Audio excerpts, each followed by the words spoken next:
Welcome to the Meaningful Work Matters podcast. I'm your host, Andrew Soren, founder of Eudaimonic by Design. On this podcast, we'll dive into the world of meaningful work, explore its complexities, and examine its impact on people and the organizations they're a part of. Each episode features insightful conversations with cutting-edge experts who are successfully navigating the challenges of meaningful work. We hope to offer you ideas, frameworks, and tools to unlock potential and design work that's fulfilling, impactful, and supports everyone's well-being.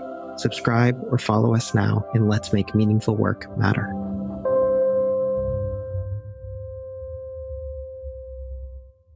Welcome to Meaningful Work Matters. I'm your host, Andrew Soren, and today I'm joined by William Damon, one of the most senior purpose scholars whose work in positive youth development and exemplar research methods has been a guiding light for many researchers and practitioners who study meaning, purpose, and positive psychology more broadly. In this episode, we'll explore Bill's pioneering work on what he calls the triple helix of good work: ethics, engagement, and excellence. You'll also hear how Bill applies these ideas to both organizational missions and individual purpose. We'll dive into the evolution of purpose over a lifetime. Specifically, we'll explore the critical skills of gratitude and service to others as mindsets that shape purpose, and how generational shifts may or may not be changing the way we think about work, merit, and balance. Bill's perspectives on fostering purpose in organizations, especially the importance of leadership in creating the conditions for good work environments, will leave you inspired and with plenty to reflect on. Bill Damon, thank you so much for joining us today on Meaningful Work Matters. It is truly an honor to have you on this podcast. You're, I gotta say, a bit of a hero for me in the space of meaning and purpose. Purpose and meaning possibly should be the orientation for this particular call. So thank you so much for joining us today. Well, thank you, Andrew. I've been a big admirer of the direction your work has taken. So I'm looking forward to our conversation. Maybe we can start by just having you share a little bit about your background and also what makes your work meaningful. I'm a developmental psychologist, a lifespan developmental psychologist. So I'm interested in learning all the way from birth to death. Students call my course womb to tomb. So I really have an interest in all the different periods of life. And I think that what marks my work as being distinct, and it's intentional, it's what I'm trying to do, are three or four points that I've always, from the very beginning, for whatever reason, been eager to explore and determined to structure my work around. And one of the points is that I'm interested in the positive capacities, assets, features of life. I think the problematic ones are important too, but it isn't my interest. And that goes back to when I did my dissertation on children's conceptions of positive justice, meaning sharing rather than retributive justice, for example. And of course, this was a little before the positive psychology movement was hatched, but I found a very comfortable place within that once Marty Seligman and Mike Csikszentmihalyi got that going. It fit right into my own worldview and my own intentions, and also something called the positive youth development movement, which Peter Benson and Richard Lerner and I pioneered at around the same time. So number one, positivity is one of my distinct marks. Another is the type of research that I do and this is unusual in psychology, and I'm grateful I've gotten away with it all these years. It tends to be, of course, people call it qualitative, but I would call it a little more distinctively exemplar research. What I'm really interested in is finding out cases of people who have manifested positivity in their lives, being creative about finding ways under a lot of challenges and difficulties to maintain a positive intention and maintain a moral commitment, uh, determination to contribute to the world. And so my research methods tend to be case studies, exemplar research, where we find people that are doing these things successfully, and less survey, quantitative, large scale studies. I use those methods, the large scale studies and surveys, out of necessity because I do want to keep publishing in journals. And that is part of the uh, way that you reach people in our field. So I do that, but I have to admit, I do that a little bit begrudgingly because it's not where my heart is. My heart is asking people questions, doing a lot of probes, finding out why they believe what they believe, finding out what their lives are like, and writing more narrative accounts of what those lives are like. That's where my heart is. That's what my books are about. And even though I do believe in peer review journal articles, and I do contribute to that, that's always been secondary to my efforts. So those are the two, I think, distinctive features of my work. Otherwise, as I said, I'm a lifespan developmental psychologist. A lot of my work has focused on adolescence and early adulthood because the third feature of my work, at least in the last 25 or 30 years, is on the development of purpose. And it is in early adulthood, in particular, that most people begin getting some grasp on what their purposes in life could be. Some young people start earlier, a lot of people start later, but I think if there's a key period, it's late adolescence and early adulthood. So a lot of my work has focused, a lot of my actual work has focused on those years, even though, as I said, I'm interested in the whole lifespan, and I have done work all the way up to ages 90 and 95. Hmm. Um, those distinctions around positive youth development, exemplar research, and the development of purpose specifically really do stand out. And I'll make a note, we won't necessarily go into it in this conversation, but that exemplar research approach has been really influential and I think very, very useful for people who are trying to apply and practice positive psychology in the world. I think that a lot of the research in positive psychology is very positivist in nature, which means it's very quantitative focused. There's a real valuation on that quantitative perspective, often at the exclusion of more qualitative narrative based methods. But I think that once you leave the laboratory and go into the real world, one of the things that I've certainly come to recognize is that this work is really one size fits none. It's much it's much more important to understand the individual that you're working with, to go into an organization and use that possibility of asking questions around what is actually working here? What are the exemplars? Who's doing this really, really well? And what can we learn from them in this context, in this particular situation? I know that some people call that positive deviancy. You certainly focus on exemplars. That narrative-based approach is something that I find is a real, massively important vehicle for change in the world. Well, thank you, Andrew. I will say, of all the things I've done in my career, uh, this is one of the things that I am proud of, is that and when I say we, I worked with my wife, Ann Colby, on this. We kind of pioneered the reintroduction of exemplar work into the field of psychology. In the really old days of the great people like Gordon Allport and Henry Murray, there were studies of exemplars, but that kind of died out, as you said, as psychology got more and more what the empiricist and logical positivist.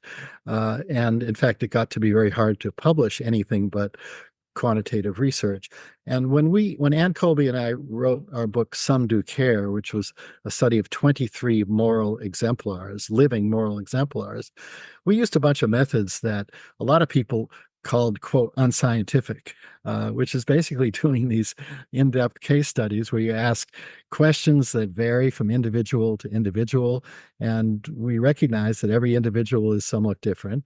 But it turned out that work really hit a chord because we came up with findings that we would not have found with surveys, findings that surprised us because we wouldn't have known the right questions to ask.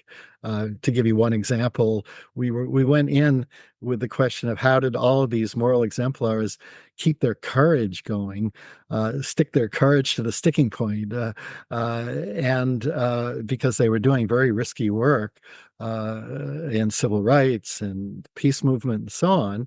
It turned out, to our surprise, that every single one of them denied that they needed courage at all because it was so much a part of who they were, and they couldn't imagine not doing what they did. So they said, no, this is like walking across the street out to us. That was a big surprise, and it was a revelation. It was only possible because of the methods we used, and people recognized that. And after Some Do Care came out, a number of organizations like Society for Research in Child Development had special sessions on how to do exemplar research that were widely attended. And so now a lot of young people, including some of our students and beyond, are out there doing exemplar research. So I feel that's a methodological contribution, but it's one that, for the reasons that you said, exactly, that I feel very gratified that I had a chance to contribute that. Let's shift to the content focus of your research. So purpose is, ultimately something that you have spent, you said, the last 25, 30 years really focusing on. I mean, I would say that you are arguably one of the most senior purpose scholars in the world at this point. How did you find yourself in that line of work? Well, that came directly out of an engagement that I did with Howard Gardner and Mike Csikszentmihalyi, and I know you're aware of that because you've written eloquently about our our book, in fact, called Good Work. And each of us, the three of us, as we joined together, were both collective and individual in our working up of the data. And collectively, we came up with the three E's: excellence, engagement, and ethics. But individually, we had different takes on it, not contradictory. Just Mike was, of course, very interested in creativity and flow. Howard was very interested in the issues of cognitive intelligence and alignment and so on.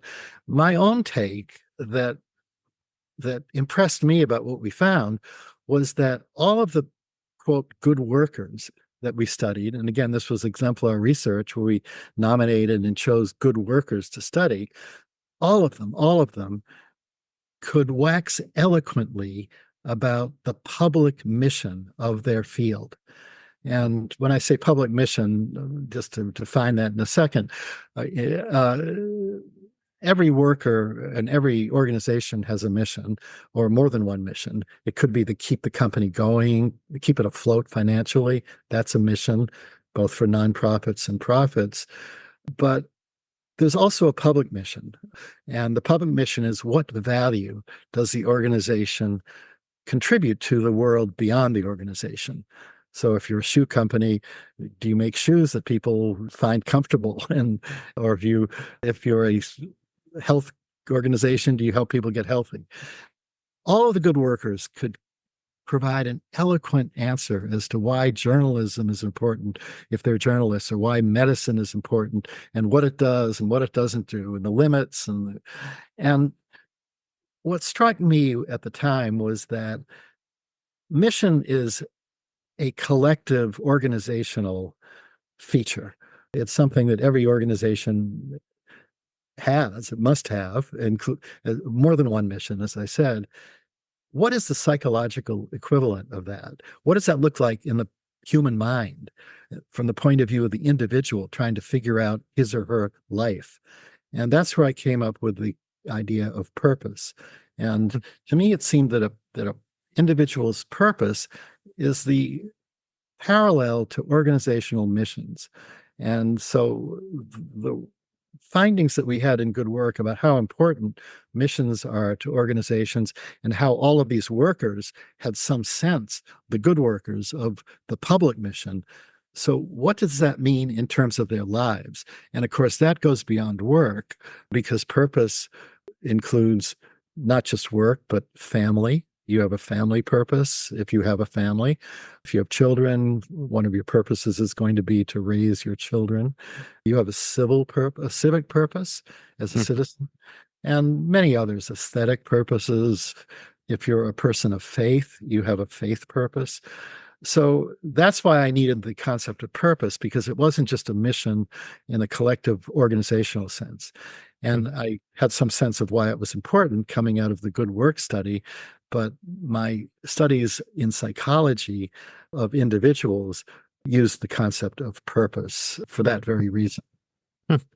Well, why don't we, well, let's get to the purpose, but now I'm actually really curious about the Good Work project and just, I mean, it was a huge discovery of an important in my own development in life as a practitioner of positive psychology and of well-being more broadly to learn about the Good Work project. I mean, that work that work is really good. It is a profound insight. The this idea of the triple helix. So maybe we can even just take a step back and try to say, what was that? What was the Good Work project trying to do? And then let's try to unpack those kind of three E's that came out of it. Sure. The Good Work Project was actually quite simple, which is that we, at the time, and I think this applies now also, but at the time we were perceiving that a lot of people in the workplace were getting discouraged because the incentive structures of the corporations or of the world were not aligned with what they believed they wanted to accomplish in their work. In other words, what made the work meaningful. And this And is like in the late 90s, this right? was this was in the late 90s. It could be that anytime we took a look, this would have been the case. I don't know. Mm. But in any case, the late 90s was when we got together and we spent a year at the Center for Advanced Study. So we had a chance to actually work together for a year. And so it was a rather simple question, which is we knew that some people prominently were overcoming these negative incentive structures. In other words, there were journalists that were not doing sensationalistic reporting, even though Mm. the editors may have wanted them to do it to get more eyeballs on what they were writing, and there were doctors who were not buying into what the HMOs were demanding of don't spend more than 15 minutes with your patient. I mean, that kind of thing. So there were all these incentive Sounds structures. familiar. Right. But there were people that were overcoming them. So we Yeah. wanted to figure out, how do they do that? What Yeah. kind of people do that? And we initially called the project Humane Creativity because we thought they had to be really creative in order to figure out how to do good work under those conditions. Nobody could figure out what we meant by the term humane creativity. So we ditched it and just called it Good Work. So that was the mission. That was our collective mission as three people. And we each as I said, we each took a look at the data and we came up with both a collective answer and an individual answers. And the collective answer is that, first of all, they needed to be dedicated to three things. And two out of the three weren't enough. So, and the three things were they had to be engaged. They had to like what they were doing because it wouldn't be sustainable. They had to, in other words, if you're a doctor, you actually have to enjoy biology or whatever it is you're cutting into or treating. You have to find that interesting. Otherwise, you'll burn out. You have to be dedicated to excellence because there are a lot of people who are not quite good workers. They're very well-intentioned people who kind of give up on the workplace because the workplace is not up to their standards. And so they get into the job, they hate their boss, they hate the coworkers, they hate the job, they don't see a way of uh, accomplishing anything. And so they kind of give up and they don't end up being successful. I'm not trying to disparage any of those people because they're well intentioned, but they're not who we would call the good workers who actually do manage to be successful. So they have to be dedicated to merit, to excellence. So that was the second to actually succeeding. And the third thing is that ethics, I think maybe for obvious reasons, you can't just cut corners and cheat and lie and think you're going to accomplish good work. That's an old means ends problem that a lot of people have trouble with. They think that some people think that if the end is noble enough, it's worth telling a lie or cheating or stealing or something like that. And our argument is you may get away with that once or twice, but in the long run, that's going to do more harm than good. So you need to have all three of those: ethics, Mhm. excellence, a commitment to ethics, a commitment to excellence, and a commitment to being engaged, to enjoying what you're doing. And then, This as I this said, this triple helix, but I want to just jump in because it is such to me a useful way of thinking about well what I think of as eudaimonia at work. And it's a very the thing that I love so much about it, and I use it all the time when I try to explain to somebody what eudaimonia work is. I almost always wind up defaulting to this triple helix because I think that Aristotle probably would have really agreed, right, with those three things. I mean, he was writing about yeah, eudaimonia in the context of ethics. What does it mean to be a good and just person? And how do you do that by bringing the best of yourself, the fullest aspect, the most engaged version of yourself, with all of your strengths, with all of the absorption, with all of the capacities that you can bring to a particular skill or challenge. But then also, how do you do that in a pursuit of excellence, which was, again, extremely important to an Aristotelian view of what it should we should be doing this idea that we are relentlessly questing after mastery, after being the most excellent version of whatever it is that we can do and are doing. And that you do need all three of those, that two is never enough, that when you are able to bring that full ethical self, that full engaged self, that full self that is in pursuit of excellence, that's the mark of what a life well lived is. well, I agree with every one of your notes, Andrew. And one kind of amusing indication of that was that when you mentioned Aristotle, I remember still laughing about this. About 20 years ago, I was asked to give a keynote lecture somewhere in it was somewhere in the UK.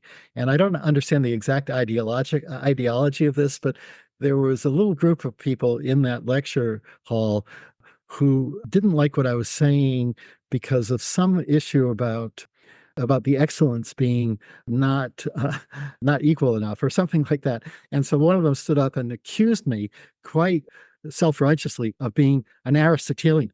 He said, "You are actually an Aristotelian," as if he was hurling the biggest insult at me that he could possibly do. So this is one little confirmation of your insight that I That's guess I right. am Aristotelian, for Exactly. better or for worse. That's I'll right. take it. So you said those were the global things. Those were the things that the three of you agreed with, and then each of you had kind of your Right. own tack as well. Yeah, and I've already mentioned that, but Howard Yeah. was very picked up on the alignment issue of the individual's views need to be aligned with the mission and all of that, and I picked up on the articulation and understanding of the mission, and Mike, of course, was very insightful about what it is that keeps people engaged, Mhm. because as you know, his work is all about optimal experience and flow, and so that's the part he loved to write about. That's right. Well, let's keep kind of going through that. So, I mean, I am maybe we can come back to how good work has evolved over the last 25 years, but let's dig into your view of purpose in that regard. Can you maybe start by just helping us, understand how do you go about defining purpose at the individual level? Sure, and thank you for that question because I do think it's important when we use a word that's so much in the vernacular that people use it in thousands of different ways, of course. And in fact, I have a issue of Psychology Today. I've written for Psychology Today, and there was an issue where they invited a number of people to contribute, and I identified, I think, 7 or 8 different ways that purpose was used. But my particular way, which I have to say, my lab and I spent about 8 or 9 months reviewing the philosophy and the theology and all the ways that purpose had been used, and I tried very hard to capture that. What it is about this unique word that is distinctive from all the other words, because you don't want lots of words to mean the same thing, or you don't want one word to mean different things in science in any case. So here's what purpose means to me in a scientific sense, in a definitional sense. It's an active commitment. Now, as I go through the definition, I'll parse each of the words. It's an active commitment. So, active meaning that it requires action, not just thinking, not just believing. It's an active commitment. In other words, you have to do something. An active commitment. So, it's not a one-time deal, it's something you keep going. So, for example, if you jump in a river to save a drowning child, that's a wonderful thing to do. It's heroic. That's not your purpose in life, unless you sit by the river all day long every day. But it's a spontaneous thing. So it's an active commitment to accomplish something, and the accomplishing something is what distinguishes it from simply meaning, because you can have a lot of meaningful experiences where you're just going to a movie or reading a poem, but you're not trying to accomplish something. So it's an active commitment to accomplish something that has 2 criteria. It does have to be meaningful. So meaning plays a role. It's not sufficient, but it's necessary to accomplish something meaningful to the self and of consequence to the world beyond the self. And that simply means that you're trying to contribute something. It doesn't, people often, when I use the definition, they often say, well, does that mean altruism? And altruism is an example of purpose, but it does not have to be altruistic. You can attempt to accomplish something for the world beyond the self that doesn't have to do with satisfying other people.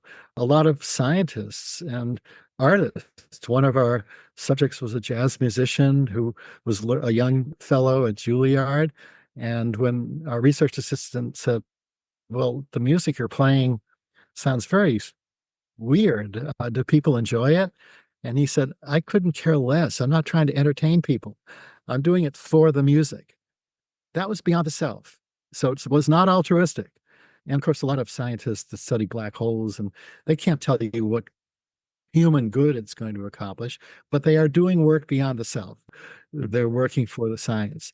So that's the definition, an active commitment to accomplish something that is both meaningful to the self and of consequence to the world beyond the self. Hmm. Thank you for the clarity of that definition. That active commitment, the accomplishing aims, the personally meaningful, and the consequence to the world beyond the self.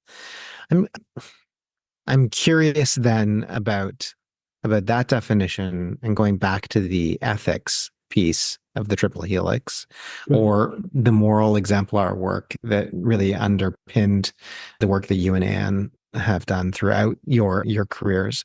But you were very clear in that definition of purpose that it doesn't necessarily need to be, morally grounded or altruistic. I'm using morally grounded. Is that fair to say? Absolutely. And it's an important distinction. And it's one that I think, as you've written about corporate uses of the idea of purpose too, you've been onto this also, which is that purpose in and of itself is not necessarily ethical. And purpose, when we talk about purpose in education, we say you need to do ethics too.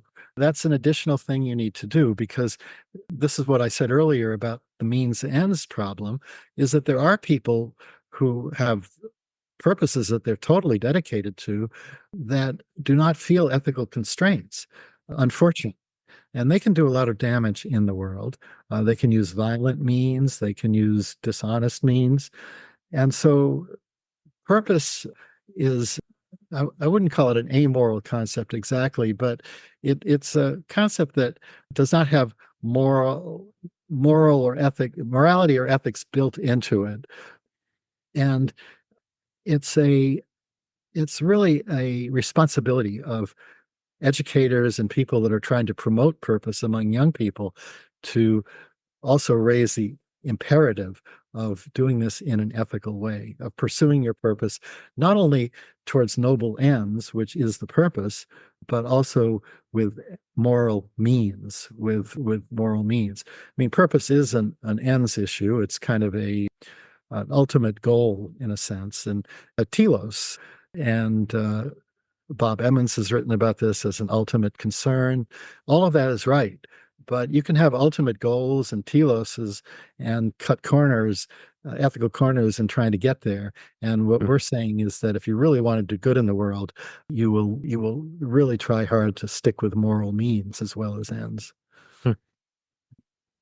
Well, I'm curious to go back to the other thing that you have said is underpins a huge amount of what you're writing in your career has been about, which is human development and specifically youth development. So I'm curious, through that lens and through a purposeful work perspective, how does that shift through a career? I mean, we have people who enter the workforce in their, late teens, early 20s, and go all the way up to their 70s, potentially 80s. And I would imagine that what it means to maintain an active commitment to accomplish aims that are personally meaningful and of consequence to the world beyond the self changes over the course of a lifetime.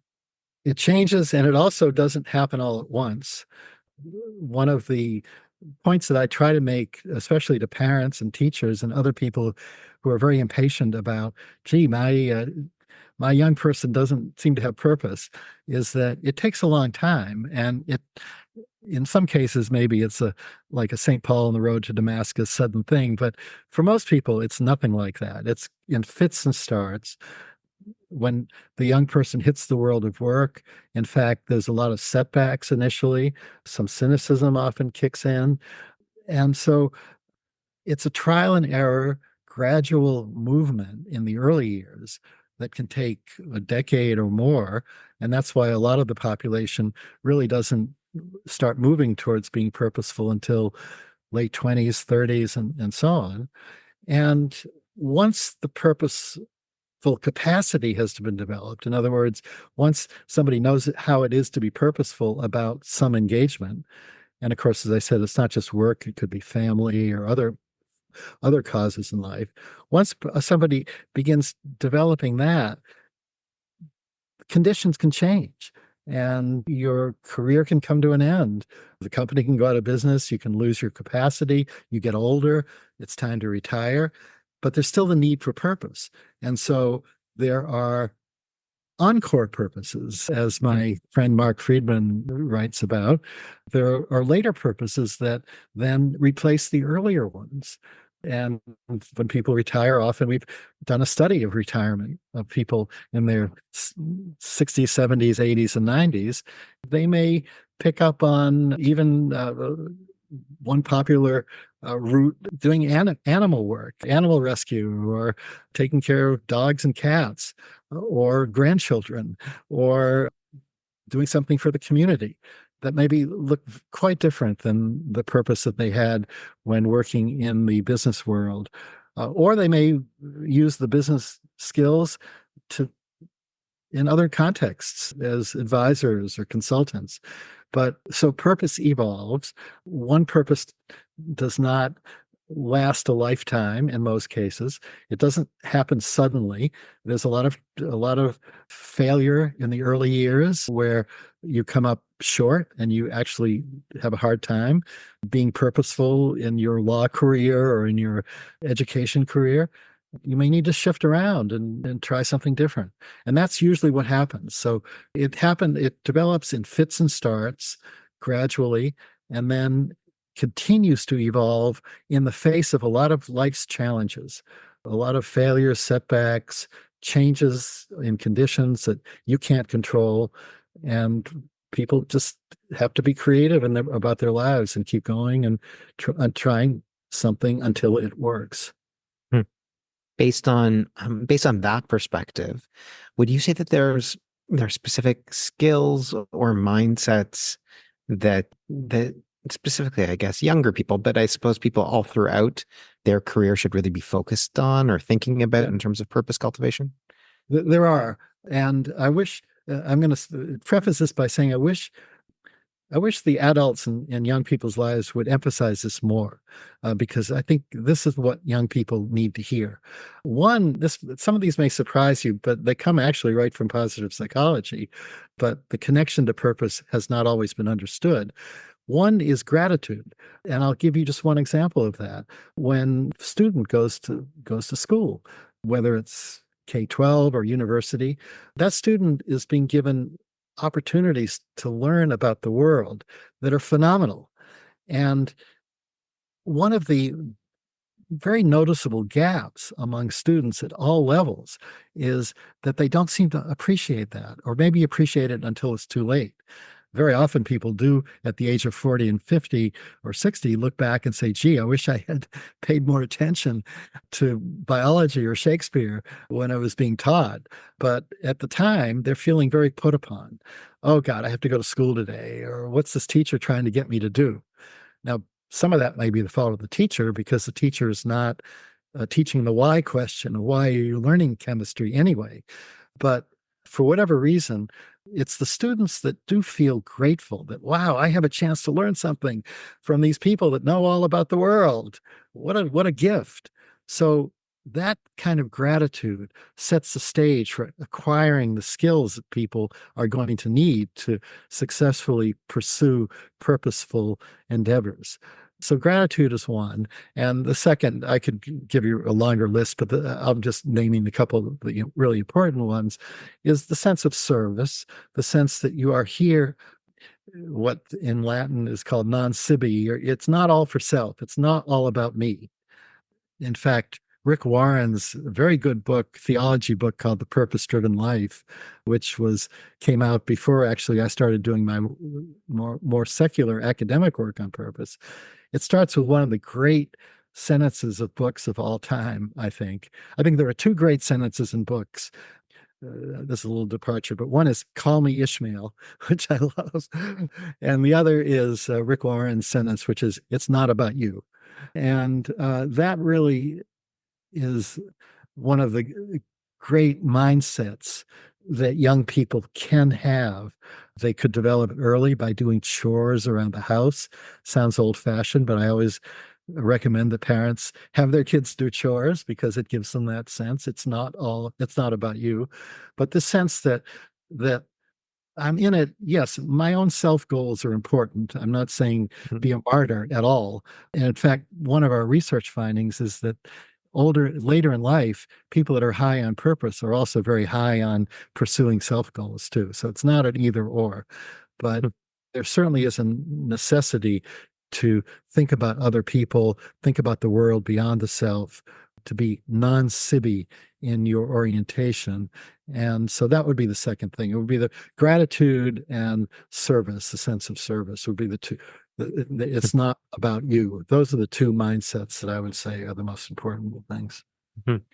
You've talked a little bit about human development and different life stages. I'm also curious about whether you think there are specific generational things that are hitting us now. I mean, you talked about the Good Work Project and all these similarities between maybe what the world was like in the late 90s and what the world is like Mm. today. But I would imagine there's also differences. There's possibly differences that people speak about in terms of Gen Y or Gen Z. So how does this thinking change over 25 years? Well, I guess you're talking about cohort differences. That's right. And I have to admit, Andrew, that I am very uncertain about that. I make the typical judgments of people of my age that, oh, gee, the world's gone to hell in a handbasket kind of thing, and things were so much more noble back then, and so on. But then when I really try to be a little more objective about it and think about what the world really was like when I was in my 20s, say in the 70s or way back 50 years ago. You know, there were a lot of pretty messed up things back then too, and a lot of reasons to be cynical. So I guess I'm gonna pass on that question because I honestly don't know. I kind of have that instinct that there are cohort differences, Mm. but then I kind of correct myself to say, well, maybe it's always difficult being young. I mean, the world is complicated now for sure by social media, etc. But it was pretty complicated back then too. Is it more complicated? Is it complicated in a different qualitative way? And I just have to come up with, I don't have the level of confidence to give you an answer about that I feel accurate enough about. That's great. I appreciate that. And I also have often wondered whether the cohort differences, as you've described, are as relevant as we think they are, or whether a lot of it really is just about human stage of development Yeah. and what people need at different points. I'm curious, one thing that in a conversation that you and I had had before this call, you had mentioned that you and Howard Gardner were having conversations about work ethic and meritocracy and how maybe, the relationship between purpose and meaningful work is or is not changing in in this period of time. Yeah, well, that's a great point, and that is a point having to do with an evolution in the culture that, at least in recent years, has made a marked difference to young people's perspective. So I'm glad you asked that.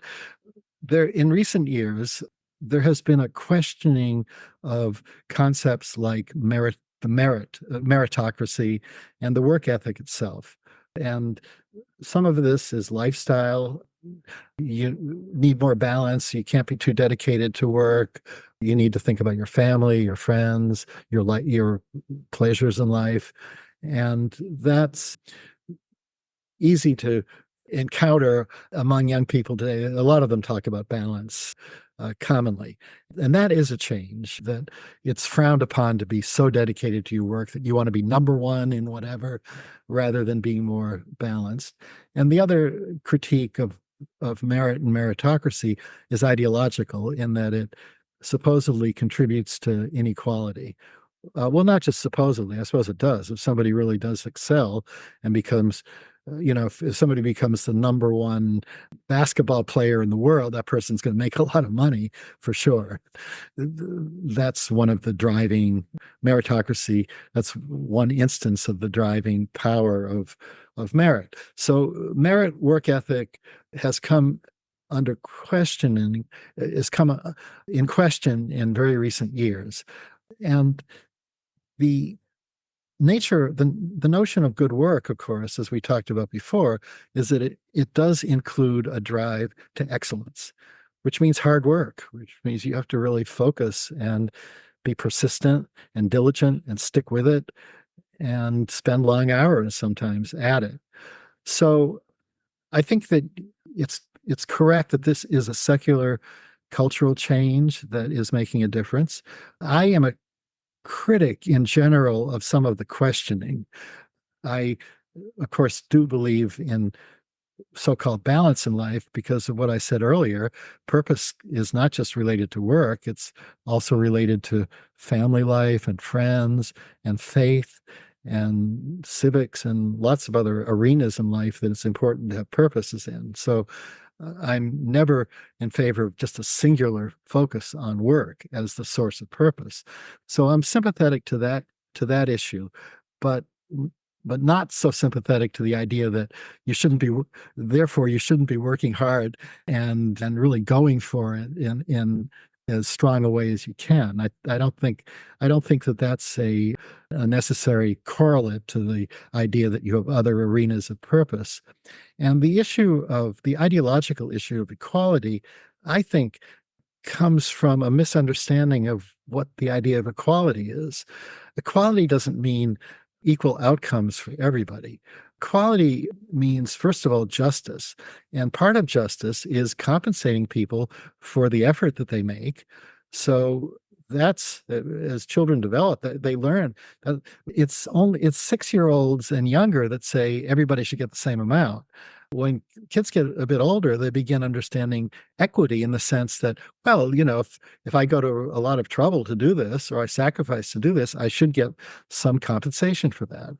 That seems to me to be perfectly fair and not against the spirit of equality at all.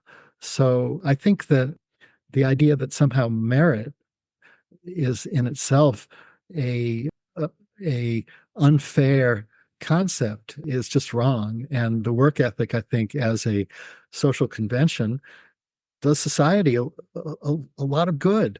You want to have doctors who are able to do good brain surgery. You want them to be competent and skilled, and they're not going to get there if they don't have the work ethic. So there's also a sociological component here too, where what's good for society is that there actually are a lot of people that can do things well, that have merit, that have developed merit through hard work. So I think this critique of merit as being kind of a unfair idea is kind of mindless and not in the long run neither serves justice nor the social good. Hmm. I'm curious about the relationship that you see between what you've just described, which maybe I would summarize as really within that pursuit of excellence category within the Good Work Project, that real desire to put in the effort, to do the hard work. And that is potentially not always present in this day and age, either for kind of merit-based reasons or because of false senses of equality.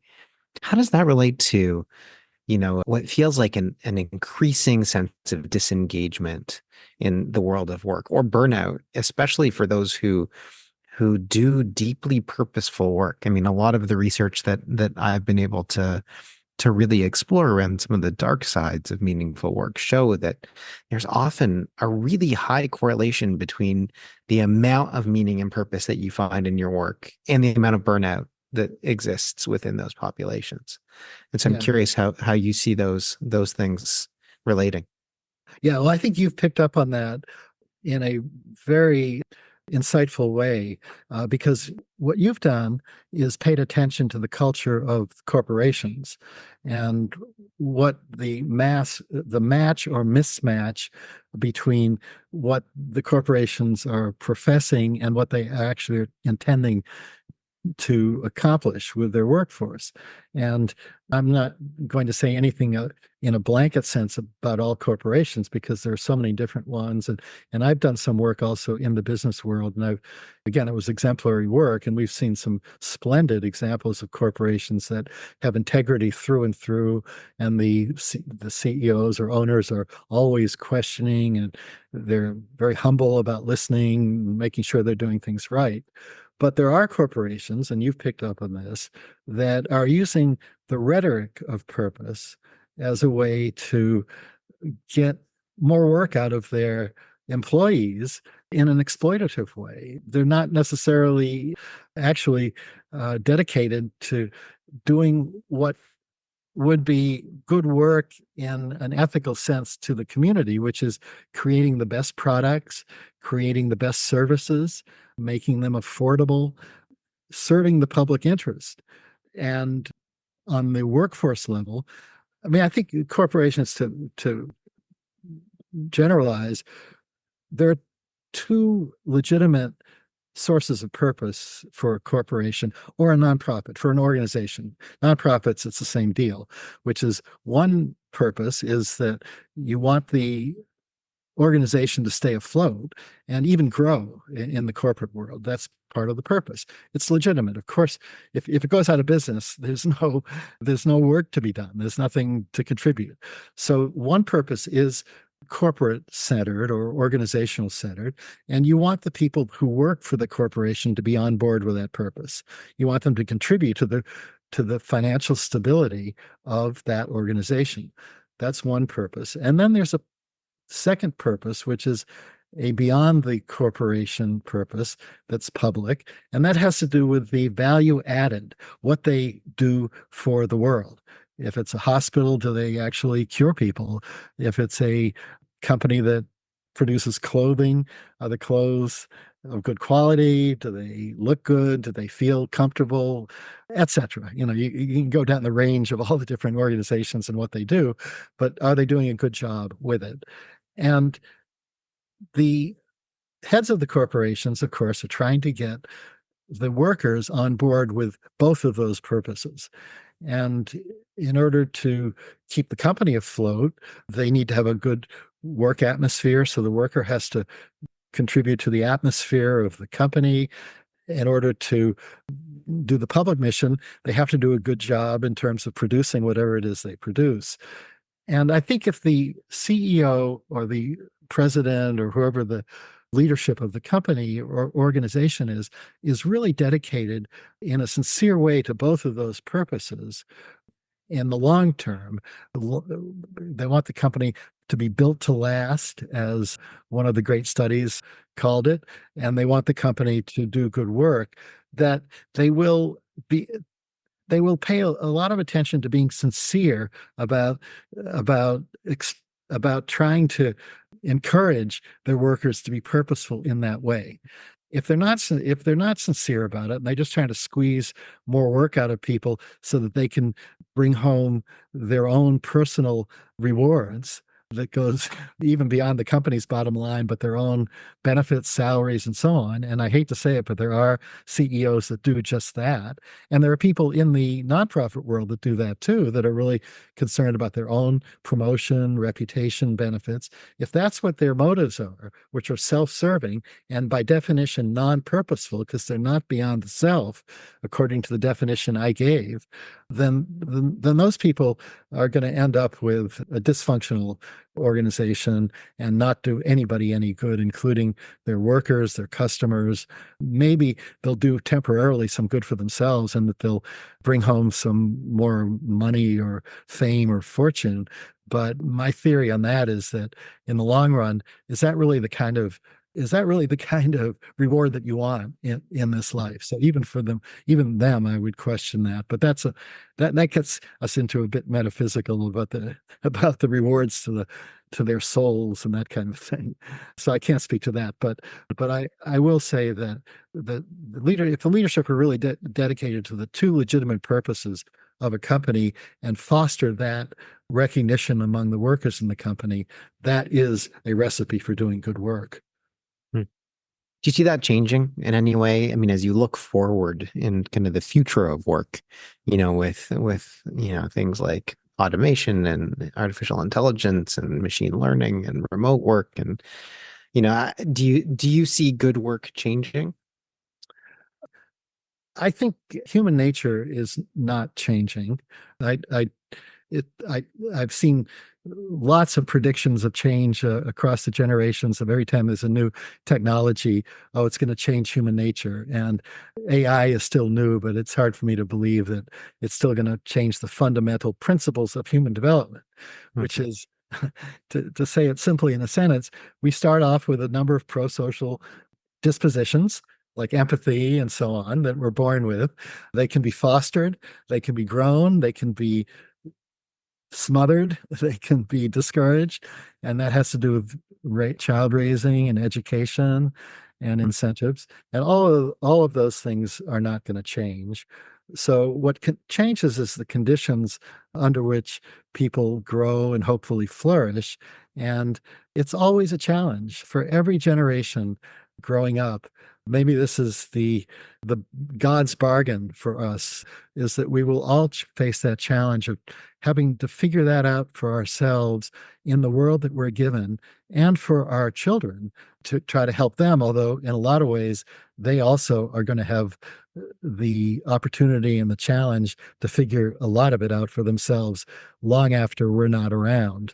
So the best we can do is give them the capacity to do that.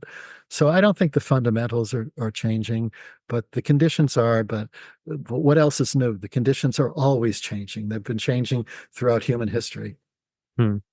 Well, I think you've certainly spoken to what I see as my purpose, certainly my purpose with this podcast, with the work that I do, which is really about trying to figure out what those conditions are that can foster people's potential to help people ultimately become, the best versions of themselves that they can be, to be able to do the meaningful, purposeful work that they are seeking to be able to do. It requires, as you've described, a lot of context, a lot of shape, a lot of design criteria, a lot of leadership behavior, a lot of skills, a lot of mindsets. And so I'm very grateful that you've helped shed some light on what some of those ingredients are in the context of this call.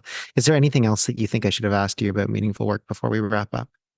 No, I think you've done a great job of covering the waterfront, and I think the great value of your work, Andrew, is that you've been able to understand what is actually the conditions in these organizations that are providing the context for the workers. Your, I think your analyses are original, they're insightful, and that gives you the material to do exactly what you're trying to do, which is to hopefully improve. I mean, of course, understanding the conditions is a necessary but not sufficient condition for actually making a change and improving it. But you are well on your way. You certainly have accomplished the understanding part, and all the best to you in your very noble purpose of creating those improvements. Wow. Thank you, Bill.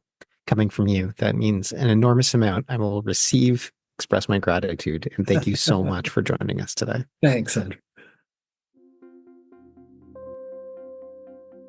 Thank you for joining us for another episode of Meaningful Work Matters. If you haven't already done so, be sure to subscribe to our podcast on your favorite platform. And if this episode resonated with you, please take a moment to leave us a review. Your feedback helps us make this podcast better and reach more listeners. You can connect with me, Andrew Soren, on LinkedIn, or visit www.eubd.ca to learn more about Eudaimonic by Design. Finally, if what you heard today spoke to you, tell your colleagues and people in your community about our podcast. We really appreciate your support in making meaningful work matter. See you next time.